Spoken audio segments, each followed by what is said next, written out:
I've got about apparently 5 or 6 minutes to say the most useful things I can think of. I'm going to do my best. Um, the it was suggested that I distill things down to three items. I think I'll go with four, and I'll try. I think these are pretty important ones. Some of them are going to sound like, well, you've heard it before, but it's worth re-emphasizing. I think the first is you need to work, depending upon how well you want to do, and particularly if you're starting a company, you need to work super hard. So what does super hard mean? Well, when my brother and I were starting our first company, instead of getting an apartment, we just rented a small office and we slept on the couch.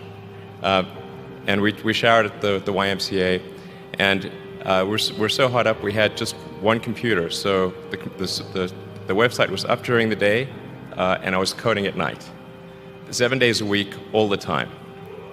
And I sort of briefly had a girlfriend in that period, and in order to be with me, she had to sleep in the office. So work hard, like every waking hour. That's the thing I would say particularly if you're starting a company.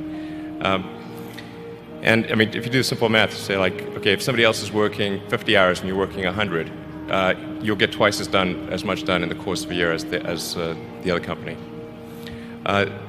The other thing I'd say is that if you're creating a company or if you're joining a company, the most important thing is to attract great people. So either join a group that's amazing that you really respect, or if you're building a company, you've got to gather great people. I mean, all a company is a group of people that have gathered together to create a product or service.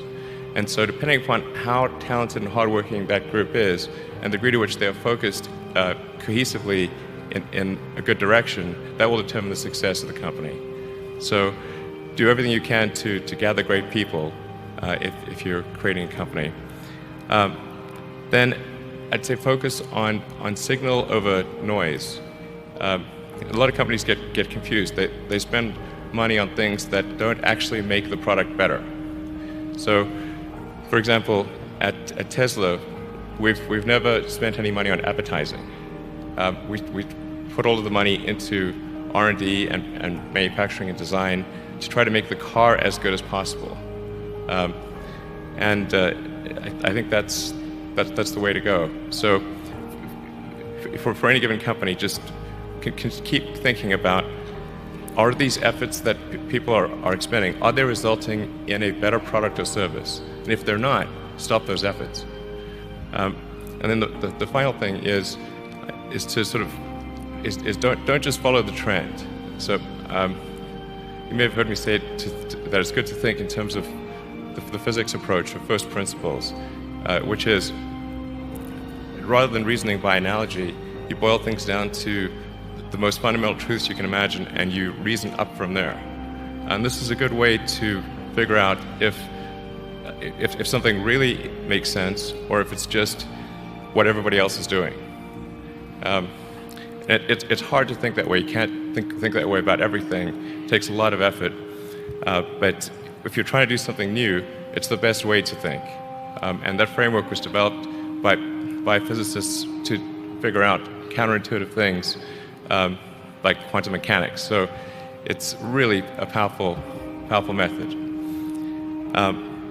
Anyway, so that's, and then I think the final thing I would encourage you to do is, now is the time to take risk. You don't have, you don't have kids. As you get older, your obligations increase. So and once you have a family, you start taking risk not just for yourself but for your family as well. It gets much harder to do things that might not work out.